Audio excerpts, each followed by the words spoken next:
Hey guys, welcome back to the channel. Our first story is titled, "Entitled Sister Demands I Pay for Her Wedding Despite Her Mistreatment."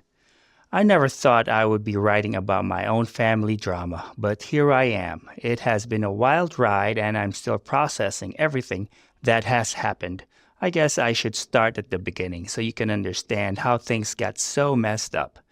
I am Sage, 32 years old, and I have an older sister, Emily, who's 35. We grew up in a middle-class family in a small town in Ohio. Our parents worked hard to provide for us, but money was always tight. Despite this, they managed to save enough to put both of us through college. Emily was always the golden child. She was prettier, more outgoing, and seemed to excel at everything she tried. I, on the other hand, was the quiet, studious one. I did not mind too much growing up, as I had my own interests and a small group of close friends. But Emily, she had a mean streak, especially when it came to me. Throughout our childhood and teenage years, Emily would constantly put me down. She would make fun of my clothes, my hobbies, and even my friends. "Why can't you be more like your sister?" our parents would often say, not realizing how much it hurt me. Emily reveled in the attention and praise, using it to further belittle me whenever she could. One incident stands out. It was my senior prom, and I had finally worked up the courage to ask my crush, Jake, to be my date. To my surprise and delight, he said yes. I was over the moon, spending weeks planning the perfect outfit and daydreaming about the night. The day of the prom arrived, and I was getting ready in my room when Emily barged in. She looked at me with a smirk and said, "Oh, Sage, you are not really wearing that, are you? You look like a potato sack with glitter." I felt my confidence crumble, but I tried to brush it off. "Jake likes it," I mumbled. Emily's smirk grew wider. "About that, Jake's not coming. He asked me to go with him instead. I mean, can you blame him? Why would he want to go with you when he could have me?" I was devastated. Turns out Emily has been texting Jake behind my back, flirting with him and convincing him to ditch me. I ended up not going to the prom at all, spending the night crying in my room while Emily went out and had the time of her life. This pattern continued into our adult years. Emily would always find ways to gain an advantage over me or steal my thunder. When I got my first job out of college, she somehow managed to turn the conversation at our family dinner to her recent promotion. When I bought my first car, she showed up the next week with a newer, flashier model. Despite all this, I tried to maintain a relationship with her. I thought maybe as we got older, things would change. I was wrong. Fast forward to 3 months ago, I had been working hard for years, saving money and investing wisely. I had finally reached a point where I felt financially secure. I was not rich by any means, but I had a good job, a nice apartment, and a healthy savings account. Emily, on the other hand, had always been more of a free spirit. She jumped from job to job, never staying in one place for too long. She was always chasing the next big thing, but never seemed to find it. Her spending habits were atrocious. Designer clothes, fancy restaurants, lavish vacations, all funded by maxed-out credit cards and loans from our parents. It was a Sunday afternoon when I got the call. Emily's name flashed on my phone screen, and I hesitated before answering. Our conversations were usually brief and superficial, so I was surprised when she launched into an excited monologue. "Sage, oh my God, you will never believe what happened. Brad proposed. We are getting married." Brad was Emily's boyfriend of 6 months.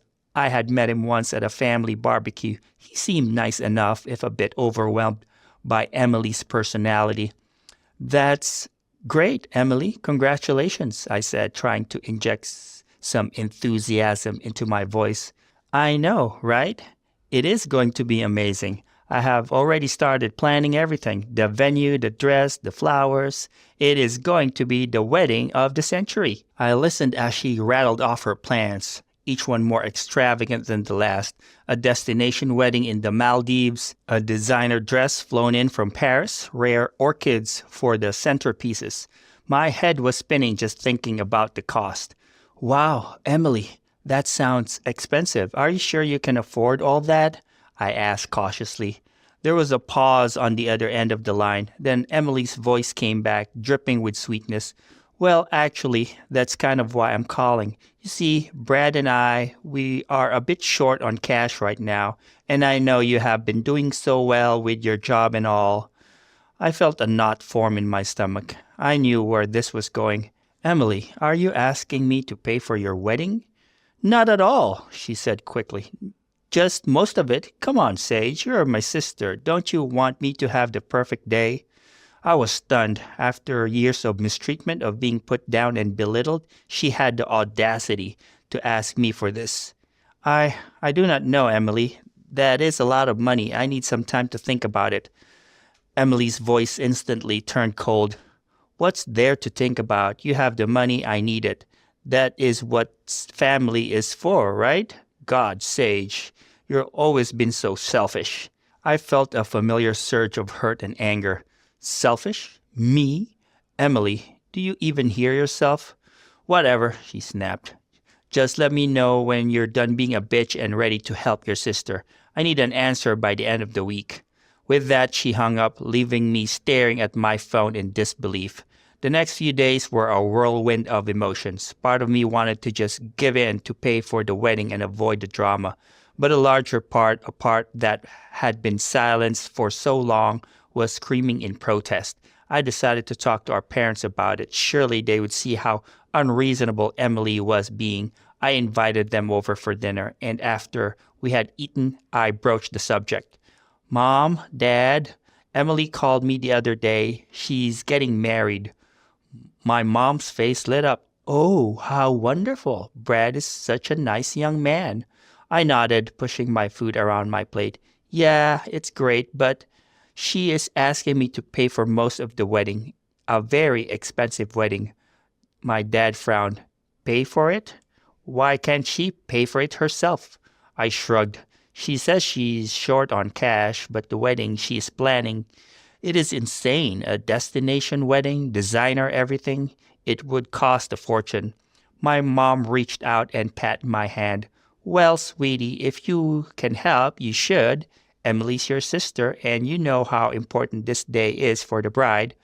I could not believe what I was hearing. But Mom, it's not just a little help. She is asking for hundreds of thousands of dollars. Money I've worked hard to save. My dad nodded slowly. That is a lot, but Sage, you have always been the responsible one.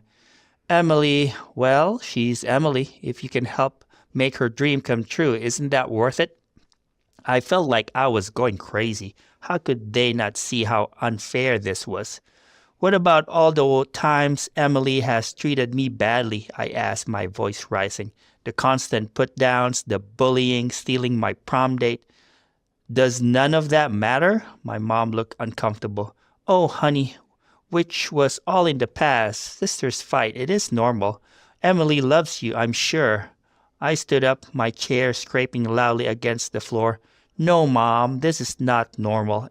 And it is not in the past. Emily has never apologized, never acknowledged how she has hurt me, and now she expects me to bankroll her fairy tale wedding? It is not right. My parents exchanged worried glances. My dad cleared his throat. Sage, calm down. We are just saying family is important. Sometimes you must make sacrifices. Sacrifices? I interrupted. What sacrifices has Emily ever made for me? When have you ever asked her to do anything for me? The room felt silent. I could see the realization slowly dawning on my parents' faces. They had never considered it from this angle before. I took a deep breath, trying to calm myself. I'm sorry, but I can't do it. I will not pay for Emily's wedding. It's not fair to ask me to, and I'm done being the family doormat. My mom started to say something, but my dad put a hand on her arm, stopping her. He looked at me with a mixture of surprise. And was that respect? You're right, Sage, he said slowly. We never realized how much this has been affecting you.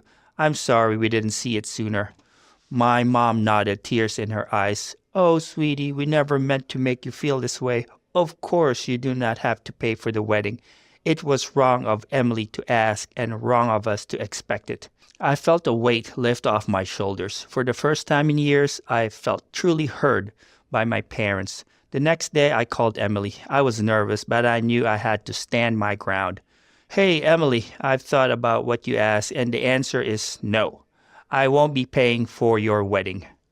There was a moment of stunned silence. Then Kayla exploded.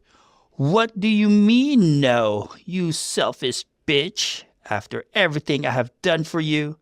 I cut her off. Everything you've done for me, Emily, you have spent your entire life putting me down and making me feel worthless. You have never once supported me or been there for me when I needed you. And now you expect me to spend my hard-earned money on your ridiculous wedding? Nope, it's not happening. Emily's voice turned sickly sweet. Oh, Sage, is this about the prom thing? Come on, that was years ago. You cannot still be upset about that. We're sisters. We're supposed to forgive and forget. I felt my resolve strengthen. It's not just about prom, Emily. It is about a lifetime of mistreatment. You have never apologized, never even acknowledged how you have hurt me, and I'm done pretending it's okay. Fine, Emily spat. By the way, I will just tell Mom and Dad how selfish you're being. They'll make you pay. I could not help but laugh. Go ahead. I've already talked to them. They agree with me. There was another long pause. When Emily spoke again, her voice was trembling with rage. You turned them against me? How dare you? You have ruined everything. I hate you. No, Emily, I said calmly. You ruined everything yourself. I am done being your punching bag. Find another way to pay for your wedding. Goodbye. I hung up, feeling a mixture of relief and sadness. It was not the outcome I had hoped for when I was younger, dreaming of a close relationship with my sister. But it was necessary. Over the next few weeks, the family was in turmoil. Emily tried to rally everyone to her side, spinning tales of how I was jealous of her happiness and trying to ruin her big day. But to my surprise, most of our relatives stood by me. Our cousin Jake, yes, the same Jake from prom, reached out to me. Sage, I heard what's going on with Emily. Just wanted to say I'm sorry for what happened at prom. Emily told me you had changed your mind about going with me, and I was too dumb to question it. I should have talked to you directly. His words meant more to me than I could express. Thanks, Jake. That means a lot. Even our grandmother, who had always doted on Emily, called me. Sage, dear, I want you to know that I am proud of you for standing up for yourself. It is not easy to do, especially with family. You're stronger than I ever gave you credit for. Emily, meanwhile, was scrambling to find a way to fund her dream wedding. She tried setting up a GoFundMe, but it was taken down after people reported it for misuse. She begged our parents to take out a second mortgage on their house, but they refused. In the end, Emily and Brad had a small ceremony in our parents' backyard. It was nothing like the extravaganza she had planned, but it was nice in its own way. I attended, keeping my distance, but trying to be civil for the sake of family peace. As I watched Emily and Brad share their first dance, I felt a tap on my shoulder. It was my mom. Sage, she said, her eyes misty, I want you to know how sorry I am. For all these years, we never saw how much Emily's behavior was hurting you. We should have protected you, should have put a stop to it. Can you ever forgive us? I hugged her tightly. Of course, Mom. I love you all. I know you did your best. My dad joined us, wrapping his arms around both of us. We're so proud of you, Sage. You have grown into an amazing woman, despite everything. We love you so much. As we stood there, I caught Emily's eye across the yard. For a moment, I thought I saw a flicker of regret in her expression, but then it was gone, replaced by her usual mask of indifference. I realized then that while Emily might never change, I was no longer the insecure girl desperate for her sister's approval. I was strong, successful, and surrounded by people who truly cared about me. In the months that followed, I used the money I had saved and not spent on Emily's wedding to invest in my future. I took some classes to advance my career, did some home improvements on my apartment, and even started a small side business of which I had always dreamed. Emily and I maintained a distant but civil relationship. She never apologized for her past behavior or for demanding I pay for her wedding, but she also stopped her overt attempts to put me down or compete with me. Looking back, I realized that standing up to Emily was about more than just the money. It was about breaking free from a lifetime of emotional abuse and finally valuing myself. It was not easy, and there were times I doubted my decision. But in the end, it was the best thing I could have done for myself. Here are my thoughts about the story. I have to say, after reading this story about Sage and her entitled sister Emily, I am feeling all kinds of emotions. Like, seriously, my blood was boiling one minute, and the next, I was fist pumping the air. First off, can we talk about Emily for a second? I mean, wow, just wow. I have seen some entitled people in my day, but this chick takes the cake, eats it, and then demands you buy her another one. The audacity of asking your sister to foot the bill for your extravagant destination wedding after years of treating her like garbage, that is the next level entitlement right there. And let us not even get started on that prom incident. As someone who was not the popular kid in high school, that hit too close to home. I cannot imagine how devastating it must have been for Sage to have her own sister steal her date. That is not just mean, that is straight up cruel. Emily, girl, who hurt you to make you act like that? But do you know what? The story is not really about Emily. It is about Sage. And let me tell you, I'm here for her character development. The way she stood up for herself after years of being the family doormat. Chef's kiss, my friends, chef's kiss. I will be honest, when Sage first said no to Emily, I was holding my breath. I have seen too many of these stories where the nice person caves under family pressure. But our girl Sage, she held her ground like a boss. And when she laid it all out for her parents, I was practically cheering at my screen. Speaking of parents, can we talk about them for a sec? At first, I was ready to write them off as enablers of Emily's bad behavior. And let us be real, they kind of were for a long time. But the way they came around and supported Sage in the end, that is some real growth right there. It is not often you see parents in these stories admit they were wrong and change their behavior. Now I know some people might say Sage was being petty or that family is family and she should have just paid for the wedding. To those people, I say, nope, nuh-uh, no way. There is a big difference between helping family and being taken advantage of. Sage did not owe Emily darn thing, especially not after years of mistreatment. And let us talk about that wedding for a minute. A destination wedding in the Maldives, designer dress from Paris, rare orchids. In this economy, girl, please, Emily was living in a fantasy world if she thought that was realistic. The backyard wedding they ended up having sounds more reasonable and more meaningful too.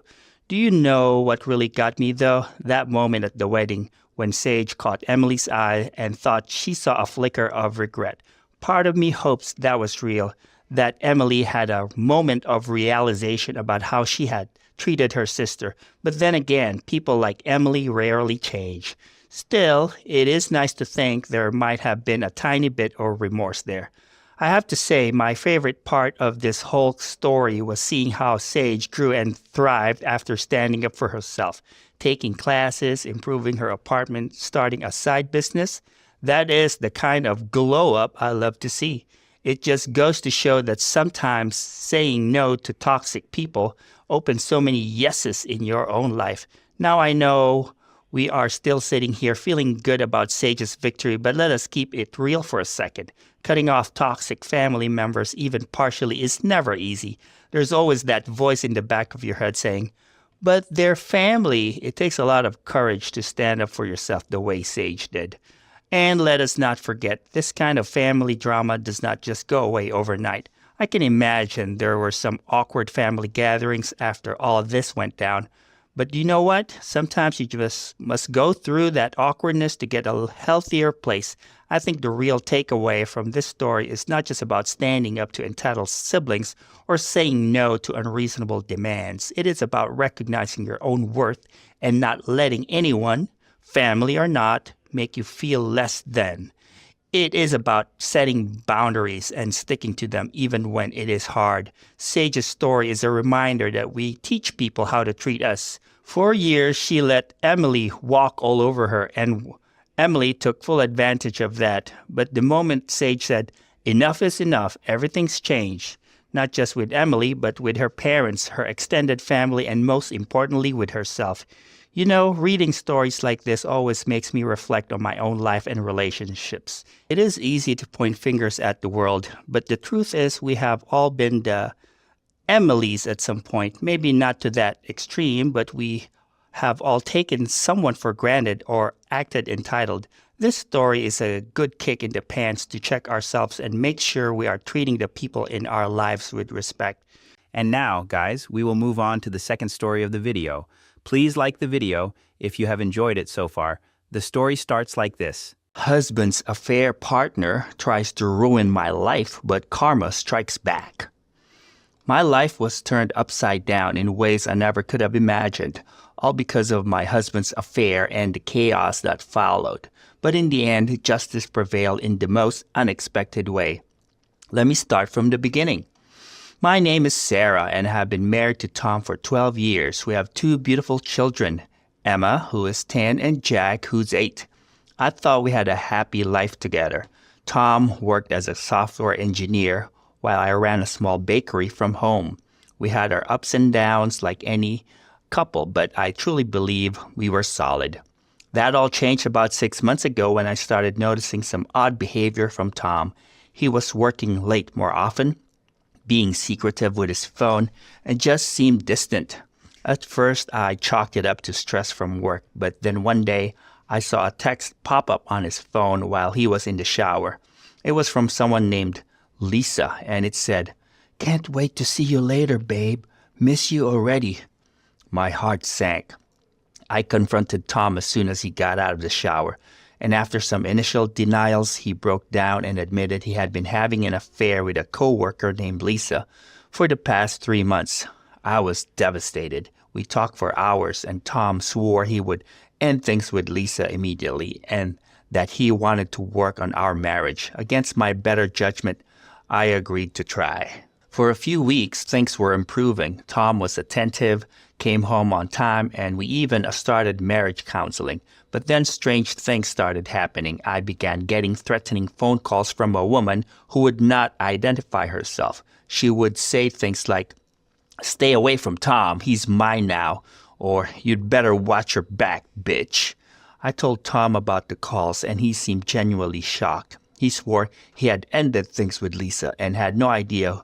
I wanted to believe him, but doubt was creeping in. Things escalated quickly from there. One day I went to open my bakery and found all the windows smashed. The police came, but there was no evidence of who did it. A few days later, someone slashed the tires of my car. Then I started getting emails from my regular customers saying they had received messages claiming my bakery used expired ingredients and that I had failed health inspections. It was all lies, of course, but the damage to my reputation was already being done. I was at my wit's end. I knew in my gut that Lisa was behind all of this, but I have no proof. Tom continued to deny any involvement, but I was finding it harder and harder to believe him. Our marriage was crumbling under stress. One night, after a particularly nasty phone call from the mystery woman, who I was now certain was Lisa, I broke down crying. Emma, my sweet 10-year-old, came into my room and hugged me. "Mom, why are you crying?" she asked, her big brown eyes full of concern. I tried to compose myself. "Oh, honey, it's just grown-up stuff. Don't worry about it." But Emma was perceptive. "Is it because of Dad's friend, the one who is always texting?" My heart stopped. "What do you mean, sweetie?" Emma explained that she had seen Tom texting someone named Lisa a lot, even after he had promised to stop. She had even overheard him on the phone with her once, making plans to meet. I felt like I had been punched in the gut. Tom had been lying to me the whole time. The affair had not ended at all. The next day, while Tom was at work, I did something I never thought I would do. I went through his computer. It did not take long to find what I was looking for. Emails between Tom and Lisa discussing their relationship. and even laughing about the pranks Lisa was pulling on me. I was furious. I confronted Tom as soon as he got home. "How could you?" I screamed, shoving the printed emails in his face. "You've been lying to me this whole time." Tom's face went pale. "Sarah, I can explain." "Explain what?" I cut him off. You've been cheating on me? You've letting your psycho girlfriend terrorize me and try to ruin my business?" "Lisa, she's unstable," Tom stammered. "I didn't know how to handle it. I was afraid if I completely cut her off, she'd go something crazy." I laughed bitterly. "Oh, you mean crazier than what she's already done? Get out, Tom. I want you out of this house right now." Tom tried to argue, but I was beyond listening. I told him he could come back for his things when I was not home, but our marriage was over. After Tom left, I sat down with Emma and Jack to explain what was happening. It was one of the hardest conversations I ever had. "Is Dad not coming back?" Jack asked, his lower lip trembling. "I don't know, honey," I said honestly. "Right now, Dad and I need some time apart." Emma, ever the protective older sister, put her arm around Jack. "It's okay, Jack. We still have Mom, and she's the best." Their support meant everything to me, but I knew we had a long road ahead. The next few weeks were a blur. I filed for divorce and got a temporary restraining order against Lisa based on the threatening phone calls and vandalism. Tom moved out and into an apartment. He tried to talk to me several times, begging for another chance, but I stood firm. Just when I thought things might be calming down, everything exploded. It was a Friday night, and I was closing the bakery. As I was locking the front door, I heard footsteps behind me. I turned to see Lisa standing there, her face contorted with rage. "You ruined everything," she screamed. "Tom was going to leave you for me." Before I could react, she lunged at me. We struggled, and I felt a sharp pain as she clawed at my face. I managed to push her away and fumbled for my phone to call 911. That is when I heard Tom's voice. "Lisa, stop!" He came running up and tried to pull Lisa away from me, but in her fury, Lisa turned on him too. She started hitting and scratching at Tom, screaming incoherently. It was chaos. I was still on the phone with 911, trying to explain what was happening. Tom was attempting to restrain Lisa without hurting her, while she continued to lash out at both of us. Finally, we heard sirens. The police arrived and quickly took control of the situation. They separated all of us and started taking statements. I was shaking, my face stinging from where Lisa had scratched me. As the police were questioning us, a bystander approached one of the officers. It turned out he had recorded most of the incident on his phone. The video clearly showed Lisa attacking me and then Tom. Lisa was arrested on the spot for assault and for violating the restraining order. Tom was also taken in for questioning due to his involvement in the situation.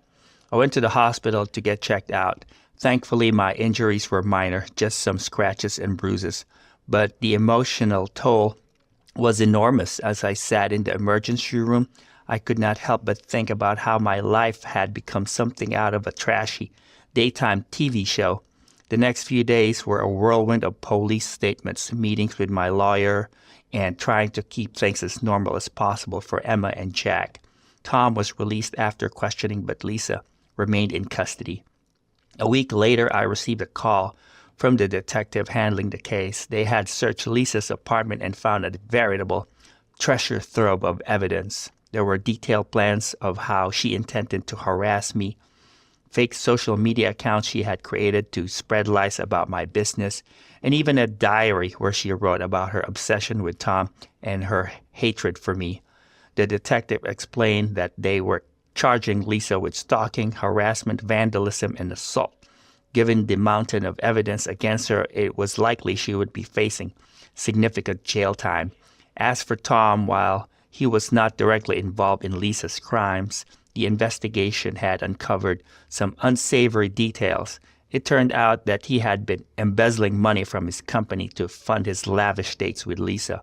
His employers were pressing charges, and he was looking at potential jail time as well. I felt a strange mix of vindication and sadness.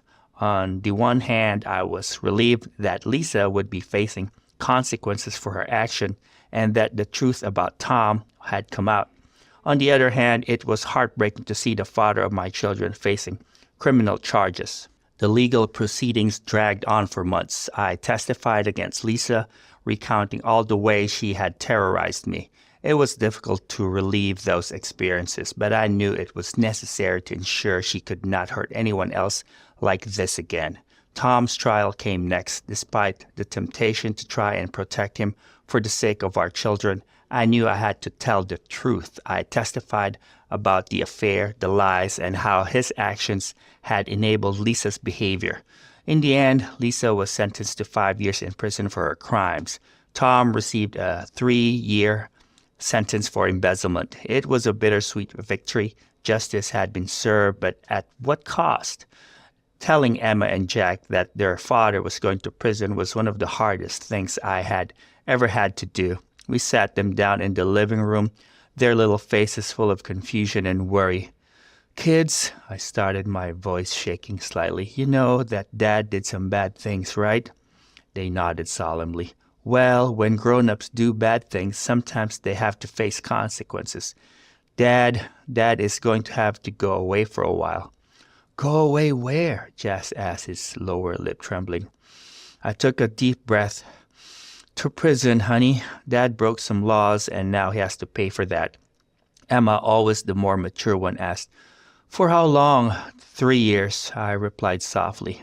The room was silent for a moment, then both kids burst into tears. I gathered them in my arms, my own tears falling as I tried to comfort them. It was a long night of questions, tears, and attempts at explanations that no child should have to hear about their parents. In the following weeks, we settled into a new routine. I focused on rebuilding my bakery's reputation, which had taken a hit from Lisa's smear campaign. Slowly but surely, my regular customers started coming back as the truth about what had happened spread through our small community. Emma and Jack started seeing a child therapist to help them process everything that had happened.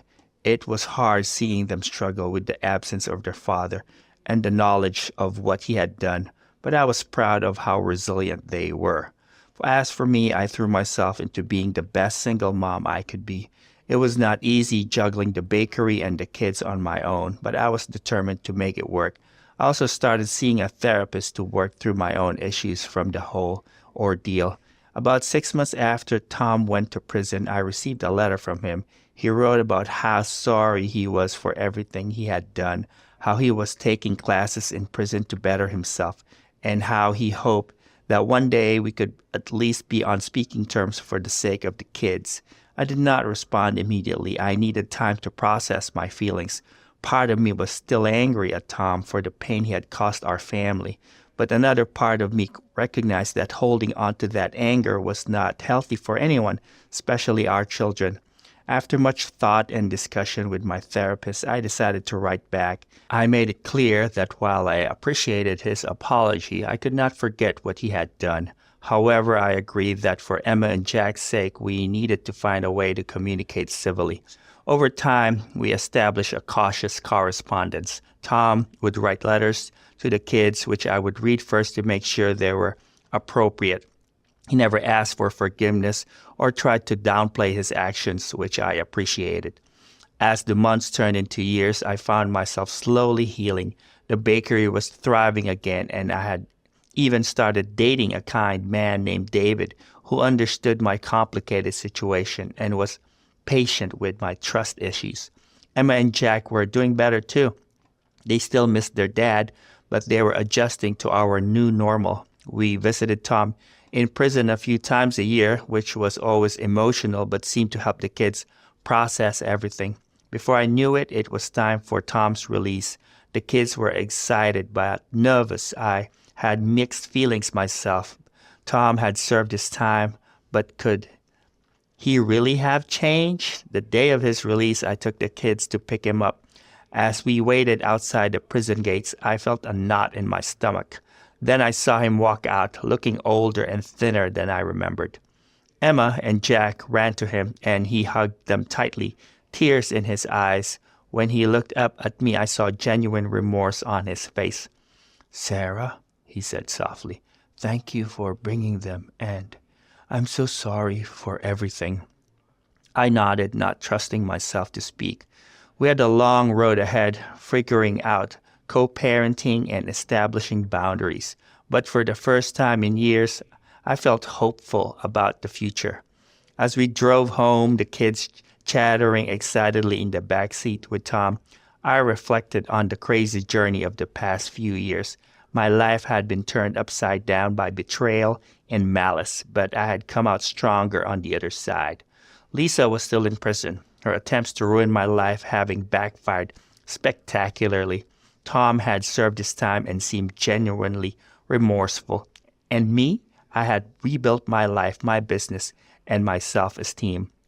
It was not the life I had imagined for myself, but it was a good life nonetheless. I had learned the hard way that I was stronger than I ever knew, and that karma, in its own twisted way, does eventually come around. As we pulled into our driveway, I took a deep breath. This was the start of a new chapter, and whatever challenges lay ahead, I knew I could handle them. I had survived the worst already. Everything from here on out was just icing on the cake. And as a baker, I knew all about making things sweet, even when life hands you bitter ingredients. Update to the story. It's been 5 years since Tom was released from prison and life has settled into a new normal. I've been raising the kids on my own, and honestly, we're doing just fine without him.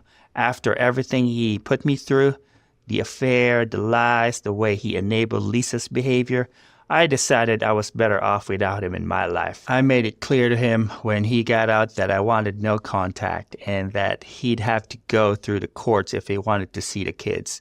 At first, he tried to fight it. He sent letters and leave voicemails begging me to let him see Emma and Jack.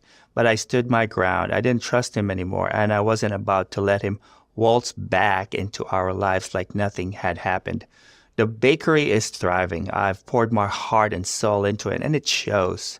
We've expanded to a second location, and I've even been featured in some local business magazines. It's been a lot of work, but it's also been incredibly empowering to build something successful on my own.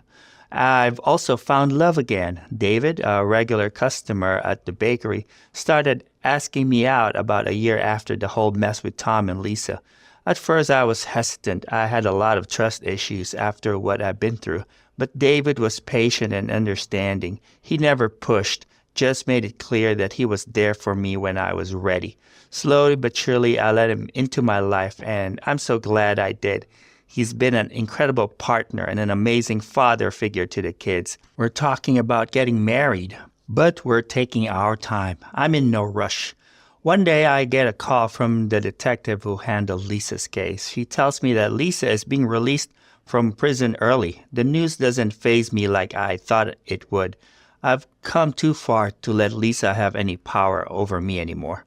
Still, I take precautions. I upgrade the security system at the bakery and the house.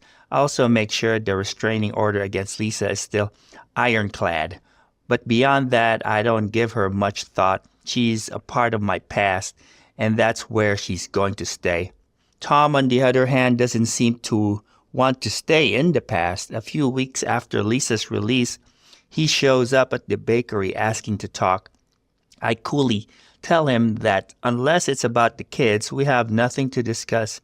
He tries to apologize, to tell me he's changed. But I've heard it all before. I cut him off mid-sentence and tell him to leave. I'm not interested in his apologies or his excuses. He made his choices, and now he has to live with them. As I watch him walk away, I felt a sense of closure. I've let go of the anger and the pain he caused me. I built a new life for myself, one that's full of love and success and happiness, and I did it all on my own. Sure, there are still challenges. Raising kids is never easy, especially as a single parent, but I've learned that I'm capable of so much more than I've ever gave myself credit for. I'm not the same woman I was 5 years ago. I'm stronger, wiser, and more confident. I know my worth, and I won't settle for anything less than I deserve. As I look around at my bustling bakery, at the smiling faces of my customers, at the pictures of my beautiful children on the wall, I feel a sense of pride. I built something wonderful here, something that's all mine, and that's a sweeter victory than any revenge could ever be. I don't need Tom or Lisa anymore else to validate me. I validate myself.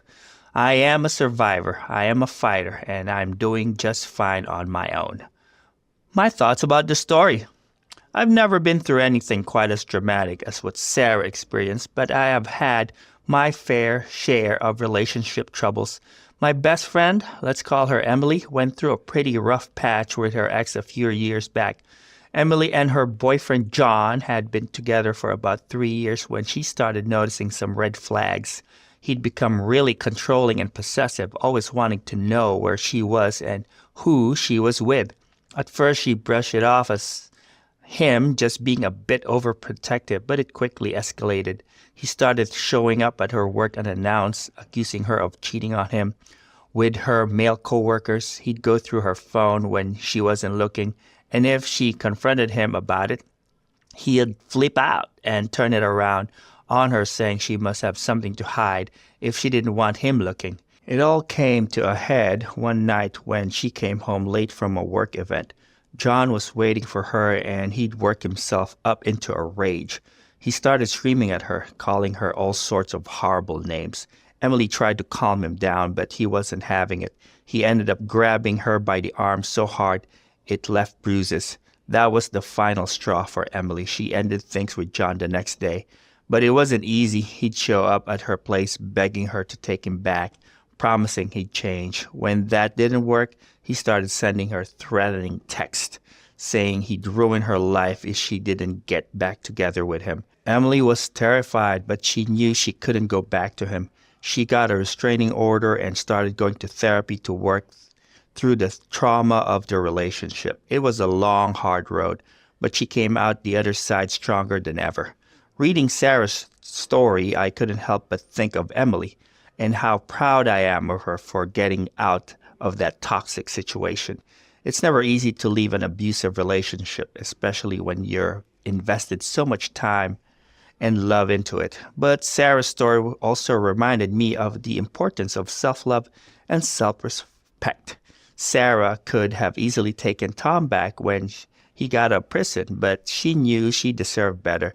She'd built a life for herself and her kids, and she wasn't about to let anyone, not even the father of her children, compromise that. I think that's something we can all learn from. It's so easy to get caught up in the idea of loving happily ever after, but at the end of the day, the most important relationship you have is with yourself.